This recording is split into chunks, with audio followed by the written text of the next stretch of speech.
Ameublement Tanguay en première ligne.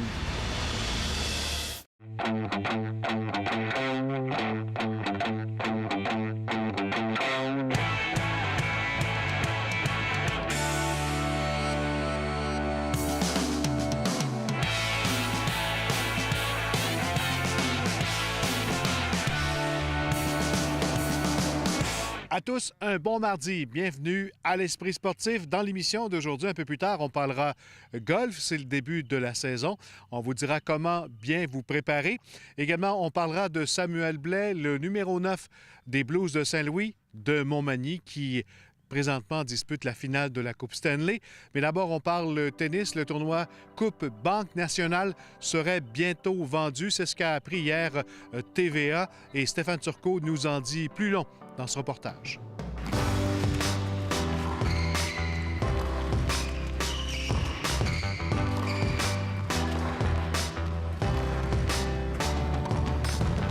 Et c'est terminé!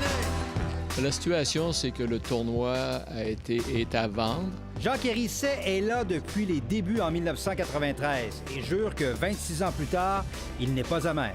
Moi, c'est pas une mauvaise nouvelle. On arrête. Moi, j'aurais peut-être arrêté après le 25e. On fait 25, ça. C'est que la compétition avec les tournois en Asie depuis quelques années est devenue inégale pour Québec dans le calendrier actuel de la WTA. Les choses changent. Le swing après l'US Open, c'est l'Asie. Les joueurs s'en vont en Chine et tout ça.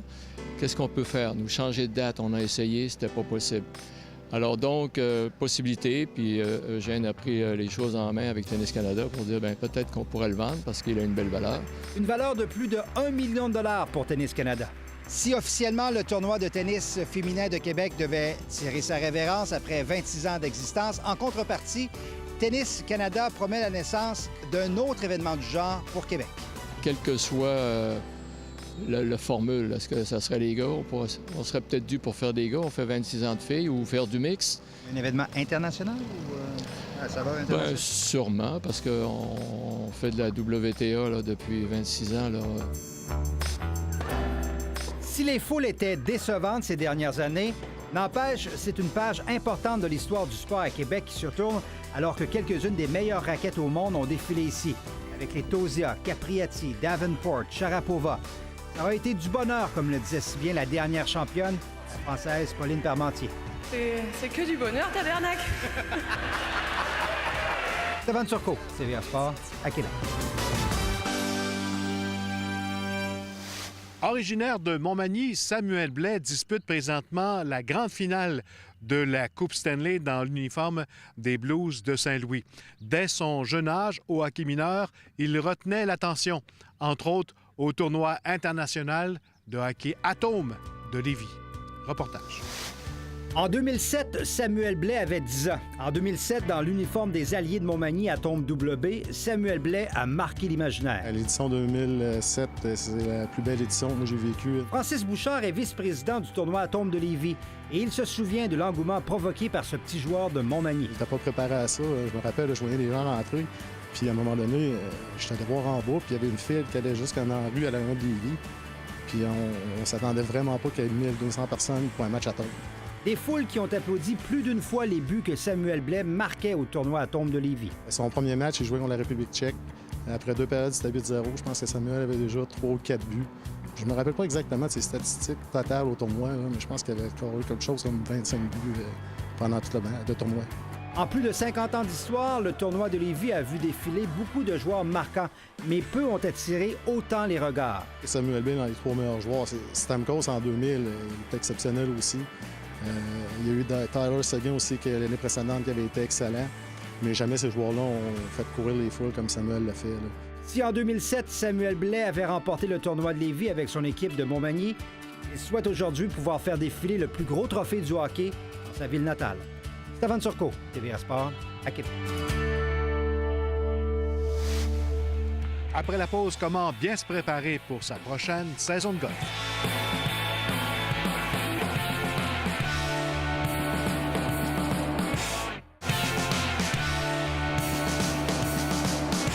Maintenant, enfin, la saison de golf est bien entamée avec le retour de la chaleur et du soleil. Évidemment, il y a les nouveautés au niveau des bâtons, au niveau des vêtements, mais il faut bien se préparer à notre nouvelle saison.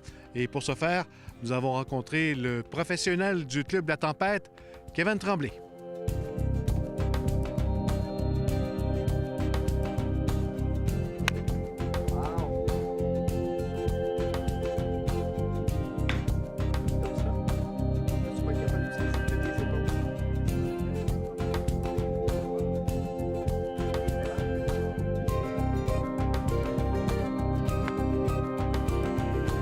Kevin Tremblay, bienvenue à l'Esprit sportif. Merci, Carl. Comment on se prépare pour une nouvelle saison, avant d'aller en détail? Bien là, ça a été dur. L'hiver a été tough, fait que le monde a hâte de commencer. Il y avait hâte, on a du monde crinqué qui vient nous voir beaucoup. Comment on se prépare? C'est sûr que écoute, de commencer par une pratique, de ne pas aller sur le terrain tout de suite, on a hâte d'être en action. Commencer par frapper une coupe de balle juste pour se réchauffer, que ce soit juste pour le côté physique, là, c'est préférable. Je te dirais, s'il y avait une chose à pratiquer, l'alignement, surtout, qui fait défaut en début de saison, puis qui va créer à moyen terme plus de difficultés techniques, là, qui va amener des complications dans l'élan. Fait que l'alignement, c'est la première chose à vérifier en début de saison. On va tourner, on va faire les grands cercles. On voyait tout à l'heure que le réchauffement, c'était important avant chaque partie de golf, surtout en début de saison. Surtout en début de saison, pour le côté technique, c'est important, mais le côté physique aussi pour les blessures.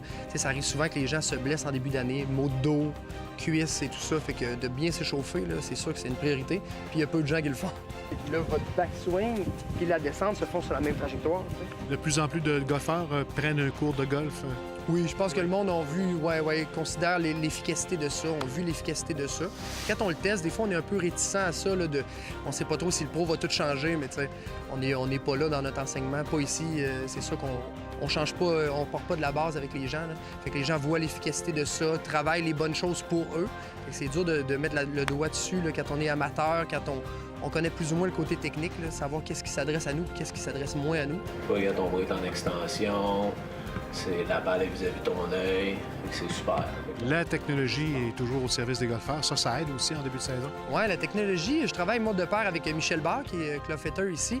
Puis on travaille beaucoup ensemble avec les mêmes personnes, avec les mêmes élèves pour amener, oui, le côté technique est important, mais l'équipement aussi en début de saison, juste de vérifier si la rigidité de la tige est pour nous, l'angle du bâton, les prises, que ce soit juste la grosseur des prises et tout ça. Fait qu'on travaille un peu de pair pour arriver à ça, des meilleurs résultats. Et qui dit nouvelle saison de golf dit également, Louis-Alexandre, nouveaux bâtons. Il y a des nouveautés à chaque année. À chaque année, les compagnies nous reviennent avec des nouveautés, des innovations. Alors, cette année, TaylorMade, une belle innovation, je trouve très intéressante. Ils ont décidé de rendre les têtes de bâton, les faces de bâton encore plus explosives, en haut de la limite permise. Donc, sont illégales jusqu'au temps qu'ils viennent intégrer une résine à l'intérieur pour les rendre les plus performantes possibles sur la limite permise. Callaway, cette année, le Epic Flash. Donc, il y a 2 ans, il y avait eu l'Epic. Maintenant, ils reviennent avec l'Epic Flash. C'est un driver encore avec une technologie jailbreak qu'on appelle à l'intérieur. C'est 2 tiges verticales qui viennent solidifier le dessous et le dessus du driver pour rendre le driver plus explosif et plus vitesse de balle. Alors, un autre driver qui sera très populaire cette année. Pour mettre la balle dans le trou. Cette année, Callaway et Odyssey, qui est leur ligne de putter, ont décidé d'innover avec le Stroke Lab. Stroke Lab, c'est quoi? C'est qu'ils ont décidé de mettre du graphite dans les tiges. Donc, ça réduit le poids de la tige du putter pour aller mettre plus de poids dans la tête de bâton. Ça nous permet de mieux sentir la tête de bâton lors de notre mouvement, donc d'améliorer notre roulé du même coup. Et Carole Bergeron, du côté des vêtements, il y a également des nouveautés à chaque année. À chaque année, il y a des nouveautés. Par contre, on a toujours nos classiques. C'est-à-dire que dans la mode du golf, bien sûr, la couleur, il fait pour beaucoup. OK? C'est souvent des couleurs vibrantes, tout ça, qui, bon, ça fait été. Les tissus sont de plus en plus importants. Bien sûr, il y a beaucoup de tissus maintenant qui sont traités contre le soleil. Donc, on a beaucoup de manches longues, très, très, très minces, mais bon, qui protègent contre le soleil. Le tissu technique est de mise. C'est-à-dire que, bon, on prend, mettons, comme une compagnie comme Dexim, qui est une compagnie, premièrement, qui fait tous ses vêtements au Québec par des couturières québécoises avec un prix qui est très raisonnable, abordable pour tout le monde. Pour la dame, il y a du choix, mais pour l'homme aussi, également, on a du choix. Beaucoup de petits imprimés. Ça, c'est un gros imprimé, mais je le trouvais tellement beau. Encore une fois, le tissu super doux, tout ça. Mais le petit imprimé revient beaucoup cette année chez l'homme. C'est le fun. Le conseil du pro sur le terrain en ce début de saison? Conseil du pro, bien, je dirais le côté stratégique peut-être, là, que les gens, je dirais que plus j'évolue là-dedans, plus j'enseigne le golf, plus je me rends compte que les gens considèrent la stratégie comme trop avancée pour eux. T'sais, on dirait que tout le monde dit « ben non, mais ça, c'est pas pour moi, le côté stratégique », mais même des débutants devraient user d'une bonne stratégie sur le parcours, que ce soit au niveau du choix de bâton, de l'alignement. Le côté stratégique est très important. Merci, bonne saison. Merci, Carl.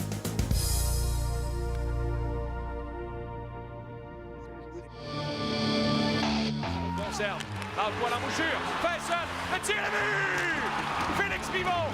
Élu sur l'équipe d'étoiles du tournoi de la Coupe Memorial, l'attaquant des Huskies de Rouyn-Noranda, Félix Bibeau, sera échangé au Rempart de Québec pendant les assises de la LHJMQ qui culmineront par la présentation du repêchage au Centre Vidéotron le 8 juin prochain.